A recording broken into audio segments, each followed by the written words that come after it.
नमस्कार, सुप्रभात। बिहार में आप सभी का स्वागत है और मैं हूं आपके साथ कल्याण झा। खबरों की शुरुआत करेंगे। सीएम नीतीश कुमार आज 4 चुनावी सभा को संबोधित करेंगे। सीएम लखीसराय के सूर्यगढ़ा, शेखपुरा के बरबीघा, जमुई के चकाई और पटना के पालीगंज में जनसभा को संबोधित करेंगे। बता दें कि सीएम नीतीश कुमार रोज 4 जनसभा को संबोधित कर रहे हैं। कल भी सीएम ने 4 जगहों पर जनसभा को संबोधित किया था।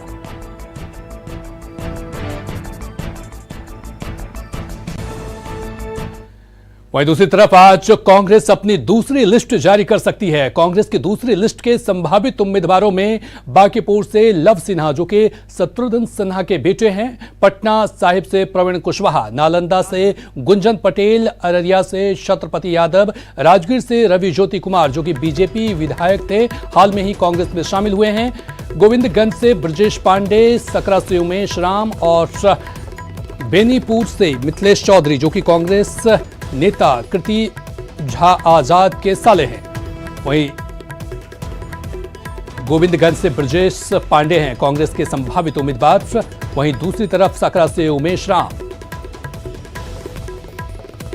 बेनीपुर से मिथिलेश चौधरी को संभावित उम्मीदवार माना जा रहा है। चनपटिया से अभिषेक रंजन, वहीं महाराजगंज से विजय शंकर दुबे, बतनाहा से संजय राम और बिहारीगंज से सुभाषिनी यादव को उम्मीदवार बनाया जा सकता है। गोपालगंज से आसिफ कपूर ये संभावित उम्मीदवार हैं। वैशाली से इंजीनियर संजीव और पारो से अनुनयन सिन्हा को उम्मीदवार बनाया जा सकता है। वहीं मुजफ्फरपुर से विजेंद्र चौधरी, रोसड़ा से नागेश कुमार पासवान उम्मीदवार हो सकते हैं। सुपौल से मिन्नत रहमानी और कुशेश्वर स्थान से कृपानाथ पाठक संभावित उम्मीदवार हैं। वहीं दूसरी तरफ पूर्व सांसद और बाहुबली रमा सिंह की पत्नी वीणा देवी ने महनार विधानसभा क्षेत्र से आरजेडी प्रत्याशी के रूप में अपना पर्चा दाखिल किया। इस दौरान पूर्व सांसद रमा सिंह भी मौजूद रहे। गाजे बाजे के साथ पहुंचे रमा सिंह ने दावा किया कि वे वहां के प्रतिनिधि रह चुके हैं, इसलिए इस बार भी जनता उनकी पत्नी को जिताकर विधानसभा भेजेगी।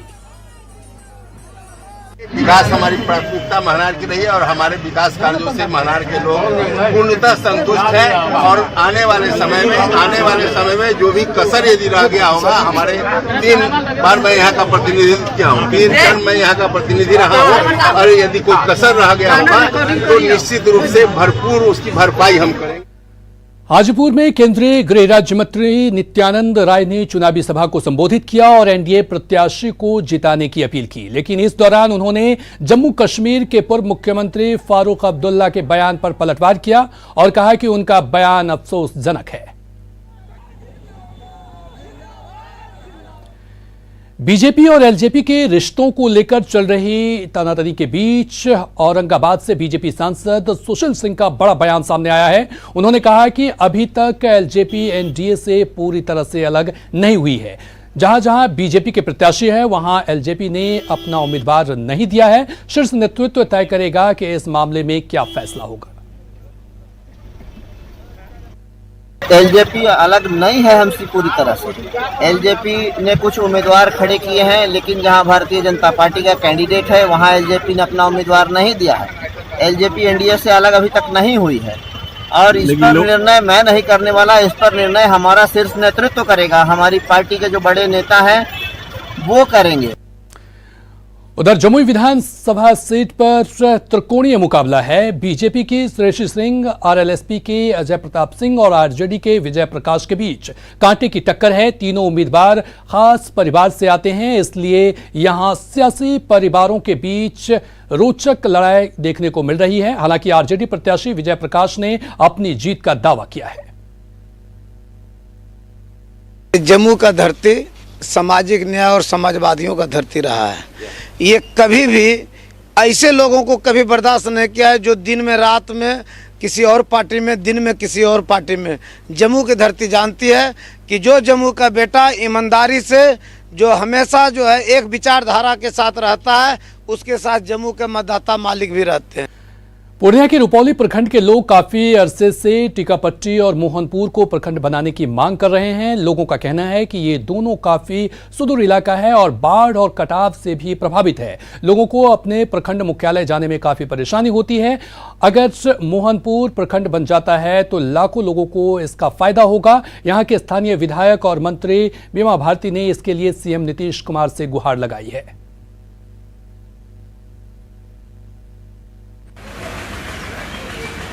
पट्टी पर थाना है और फिर उधर जो है मोहनपुर थाना है और कोसी के नज़दीक और समीप है। वहाँ से मुख्य प्रखंड रुपौली का 20 से 25 किलोमीटर की दूरी है। सड़क की स्थिति जर्जर है। लोग आने में कठिनाई लोगों को होती है। बच्चे अपना जाति प्रमाण पत्र या अन्य प्रमाण पत्र बनाने में उनको काफ़ी कठिनाइयों का सामना करना पड़ता है। नहीं, ये मांग तो हम लोगों का बरसों से मांग है। ये बहुत दिनों से हम लोग इसके लिए आंदोलन करते आ रहे हैं। ये सिर्फ प्रखंड नहीं, दोनों को टीकापट्टी और मोहनपुर को थाना बनाया जाए, ये भी मांग जुड़ा हुआ है। तो हमने टीकापट्टी में जब माननीय मुख्यमंत्री जी का कार्यक्रम हुआ था तो उसमें हमने मांग भी किया है और लिख के भी दिए हैं कि मोहनपुर ब्लॉक बननी चाहिए, क्योंकि वहाँ से काफ़ी दूरी है रुपौली, तो जाने में बहुत कठिनाई होता है। तो इसलिए वहाँ पर लिख के दिए हैं कि प्रखंड बनना चाहिए। गांधी मैदान में कल स्वीप कार्यक्रम के तहत मतदाता जागरूकता अभियान चलाया गया, जिसमें डीपीओ से डीपीओ, आंगनबाड़ी सेविकाएं और बड़ी संख्या में जीविका दीदियों ने भाग लिया। इस दौरान जिलाधिकारी कुमार रवि और डीडीसी ने सभी कर्मियों को शपथ दिलवाया। साथ ही दीप जलाकर और रंगोली बनाकर मतदान के प्रति लोगों को जागरूक किया। मौके का जायजा लिया हमारे संवाददाता रजनीश कुमार ने। जिला प्रशासन पटना की ओर से स्वीप कार्यक्रम के तहत अनोखे ढंग से मतदाता जागरूकता अभियान चलाया जा रहा है। गांधी मैदान की तस्वीर आपको हम दिखा रहे हैं। देखिए किस तरह से जो आईसीडीएस के कर्मी हैं या फिर आंगनबाड़ी सेविकाओं के साथ साथ जो जीविका दीदी हैं, तमाम लोग अभी शपथ ग्रहण करने के साथ साथ देख सकते हैं कि यहाँ पर रंगोली बनाकर लोगों को जागरूक करने में जुटी हुई है। खुद जिलाधिकारी कुमार रवि के साथ साथ डीडीसी यहाँ मौजूद हैं। तमाम जो जिला प्रशासन के अधिकारी हैं यहाँ पर मतदाता जागरूकता अभियान में शामिल हुए हैं।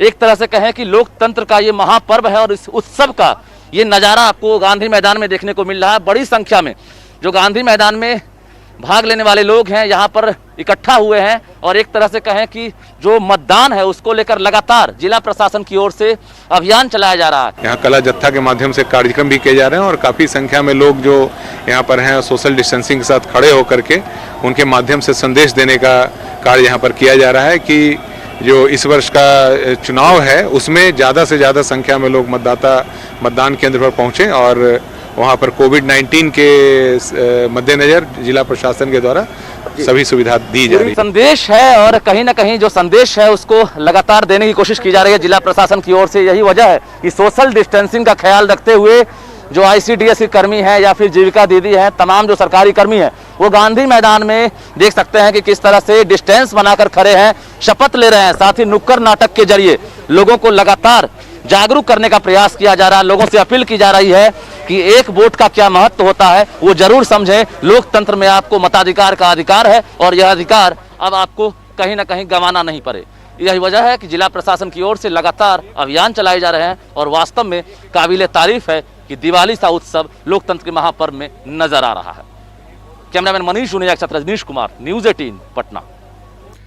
चलिए बढ़ेंगे अगली खबर की तरफ और बात बक्सर की। बक्सर में युवती दुष्कर्म मामले का खुलासा हो गया है। मामले में 2 आरोपियों को गिरफ्तार किया गया है।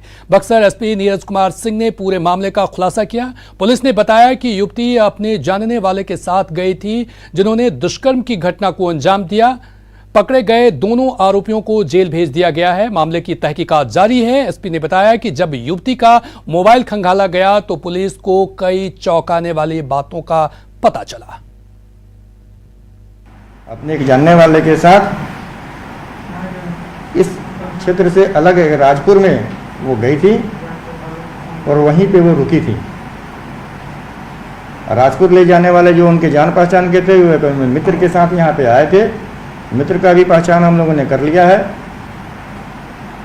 और उस मित्र के सहयोग से जो है कि अपने एक रिश्तेदार के घर वो ले गए, जहाँ पे उस महिला को रखे और देर रात को यह कहते हुए कि महिला के पिताजी का तबीयत खराब है, वो उस महिला को उस बच्चे के साथ एक टेम्पू ड्राइवर के को और अपने संबंधी को लेकर उस महिला को उसके घर पे छोड़ा। छोड़ने के क्रम में कुछ वाद विवाद उन लोगों के बीच में हुई, जिससे जो है कि ये घटना घटित हुई। सहरसा में गुरु शिष्य का रिश्ता तार तार हुआ है। नाबालिग लड़की को ब्लैकमेल कर स्कूल के शिक्षक ने 1 साल तक अपनी छात्रा का यौन शोषण किया, फिर उस पर शादी का दबाव बनाने लगा। लड़की ने जब परिवार के सदस्यों को इसकी जानकारी दी तो पुलिस के पास मामला पहुंचा और पुलिस ने मामला दर्ज कर आगे की कार्रवाई शुरू की। पीड़ित परिवार का कहना है कि आरोपी की तरफ से लगातार उसके परिवार को धमकी दी जा रही है। फिलहाल मामले की छानबीन जारी है। नई कांड दर्ज कर अनुसंधान सभी बिंदु पर किया गया है और अरेस्टिंग की प्रक्रिया का भी आदेश दिया गया है, जिसको जल्द ही पूरा कर लिया जाए। क्या है पूरा मामला? बताए अनुसार पाया गया है कि लड़की और अभियुक्त में 1 साल से दोस्ती है। चाहे जैसे भी, चूंकि लड़की नाबालिग है, उसको अपने जाल में फंसा के। और अगली खबर कटिहार से है, जहां बरारी से आए वैक्सीनेटर ने जमकर हंगामा किया। इनका कहना है कि पशुपालन विभाग के बड़ा बाबू रामबली सिंह अनुभव प्रमाण पत्र देने के बदले 1-1 हजार रुपए की रिश्वत मांग रहे हैं। आरोप है कि रिश्वत नहीं देने पर बड़ा बाबू ने बदसलूकी की। इसके बाद वैक्सीनेटर और बड़ा बाबू के बीच जमकर मारपीट हुई। फिलहाल पशुपालन विभाग वैक्सीनेटर की शिकायतों पर जांच शुरू कर दी है।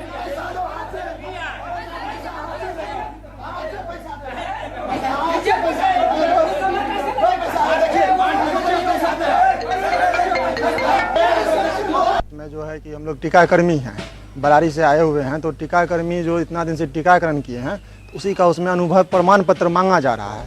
तो अनुभव प्रमाण पत्र हम सर लोग से बनाने के लिए यहाँ 10 दिन से आ रहे हैं। तो 1000 रुपया का बात कर रहा है। सुबह से भी हम लोग जो है 1000 बड़ा बाबू जो है उनके द्वारा मांगा जा रहा है। दफ्तर में, बराबर के दफ्तर में तो हम नहीं देखे हैं सर। पैसा देते हुए भी इस वाले हम लोग के पास क्या कहेंगे ऐसे कर्मचारी? अगर वैसा है तो उस कर्मचारी पर हम कार्रवाई करेंगे। संतोषजनक जवाब नहीं देगा तो आगे बढ़ाएंगे मीटर को। उधर बेतिया के गवर्नमेंट मेडिकल कॉलेज में जमकर हंगामा हुआ। हंगामा करने वाले जूनियर डॉक्टर थे, जिनका कहना है कि अस्पताल में ना तो संसाधन मुहैया कराया जा रहा है, डॉक्टर अस्पताल की नर्सों पर भी बदसलूकी का आरोप लगा रहे हैं। उनका कहना है कि नर्सें काम नहीं करती और ना ही अस्पताल में दवा मौजूद है, जिसकी वजह से उन्हें परेशानी झेलनी पड़ती है। हालात ये है कि अस्पताल में सिर्फ 4 ऑक्सीजन सिलेंडर हैं।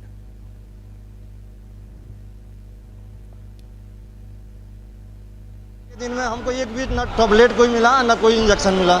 सिर्फ पानी भी खरीद के बाहर से लाना पड़ता है। डॉक्टर तो यहाँ जो भी जूनियर डॉक्टर हैं उनके पास जाओ तो कहते हैं कि भाई हमारे पास दवा क्या है, हम तो लिखते हैं, लेकिन हमें जाकर बाहर से खरीदना पड़ता है, हमारे पास पैसे नहीं है। बस टोटल 4 दवाई पे पूरा का पूरा मेडिकल कॉलेज हमारा चल रहा है। ज़्यादातर पेशेंट बाहर से दवा लाने के लिए मजबूर हो जाते हैं और इस बीच में जान चली जाती है।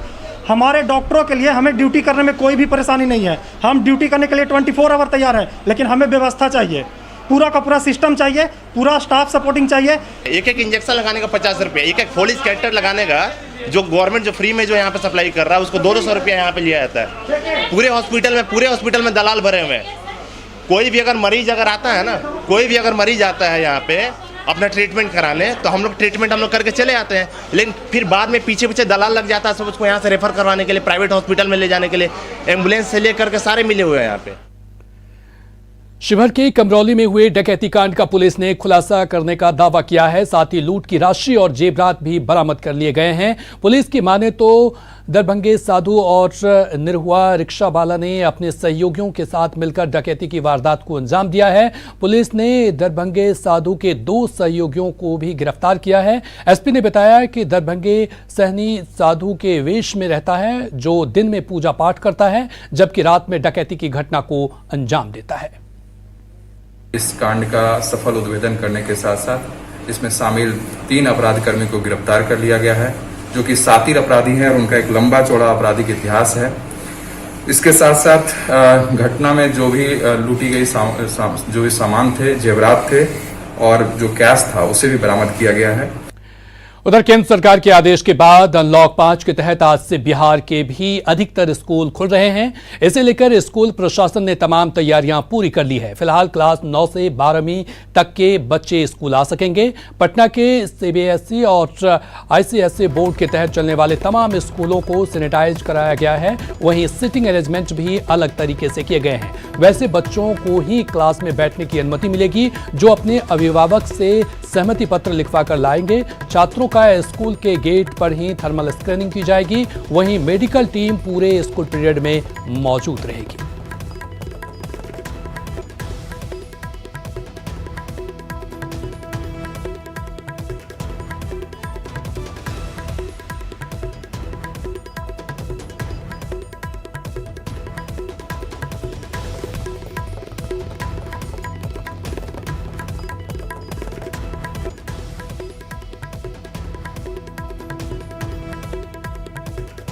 कल से देश के कई राज्यों में कंटेनमेंट जोन के बाहर स्कूल खोलने का आदेश जारी किया गया है। ऐसे में केंद्र सरकार के आदेश के बाद बिहार सरकार के आदेश का इंतजार है, लेकिन बिहार सरकार ने कोई भी आदेश जारी नहीं किया है स्कूल खोले जाने को लेकर। लेकिन स्कूल प्रशासन तैयारी में जुट गया है। राजधानी पटना के बोर्ड कॉलोनी स्थित डीएवी स्कूल में हम पहुंचे हैं और स्कूल प्रशासन पूरी तरह से तैयार है। हालांकि नियमों के साथ, शर्तों के साथ स्कूल खोले जाएंगे। देख सकते हैं कि किस तरह से स्कूल कैंपस से लेकर क्लासरूम को पूरी तरह से सैनिटाइज किया जा रहा है। हालांकि इसको लेकर शर्त जारी किया गया है, यानी आप रिटर्न परमिशन पेरेंट्स से लेकर आएंगे तभी आपको स्कूल आने की अनुमति रहेगी। साथ ही कई तरह के बदलाव किए गए हैं, यानी मास्क से लेकर सैनिटाइजर का इस्तेमाल करना जरूरी हो गया है। साथ ही गेट पर ही थर्मल स्क्रीनिंग की जाएगी। शिक्षक हैं यहाँ पर जो तैयारी में जुटे हुए हैं, जरा उनसे बात करते हैं। मैडम, किस तरह से तैयारी की जा रही है? जैसा कि आप देख रहे हैं कि हमारा स्कूल पूरी तरह से सैनिटाइज किया गया है और राज्य सरकार ने ऐसा कोई आदेश अभी तक नहीं दिया है कि सारे बच्चों को स्कूल आना है। वो बच्चे स्कूल आ सकेंगे जो कि अपने पेरेंट्स का कंसेंट लेटर लेकर के आते हैं। जहाँ तक सिटिंग अरेंजमेंट की बात है, तो जो डायरेक्टिव इशू किया गया है, एसओपी बनाया गया है गवर्नमेंट ऑफ बिहार के द्वारा, सेंट्रल गवर्नमेंट के द्वारा, उस एसओपी को फॉलो करते हुए हम लोगों ने सिटिंग अरेंजमेंट किया ताकि दो बच्चों के बीच में उचित दूरी रहे। बिहार सरकार के आदेश का इंतजार नहीं कर रहे हैं आप लोग? बच्चों का स्वागत के लिए तैयार? बिल्कुल तैयार हैं, लेकिन स्कूल प्रॉपर्ली चलेगा बिहार सरकार के आदेश के बाद। अभी वही बच्चे आ सकते हैं स्कूल जिनके अंदर कोई डाउट है, डाउट क्लियरिंग के लिए आ सकते हैं। तो बच्चे जो है तभी आ सकते हैं जब उनके पेरेंट्स सहमति जताएंगे, रिटर्न परमिशन होनी चाहिए और उसके बाद बच्चे स्कूल आ सकेंगे। जो स्कूल के टीचर हैं वो साफ तौर पर बता रहे हैं कि मेडिकल टीम भी यहाँ पर मौजूद रहेगी। यानी संक्रमण से बचाव को लेकर स्कूल प्रशासन फिलहाल तैयार दिख रहा है, लेकिन राज्य सरकार अब तक किसी तरह का आदेश जारी नहीं किया है, जिसको लेकर कई स्कूलों में असमंजस की हालात उत्पन्न हो गई है। कैमरामैन मनीष उनेजा के साथ रजनीश कुमार, न्यूज़ 18 पटना।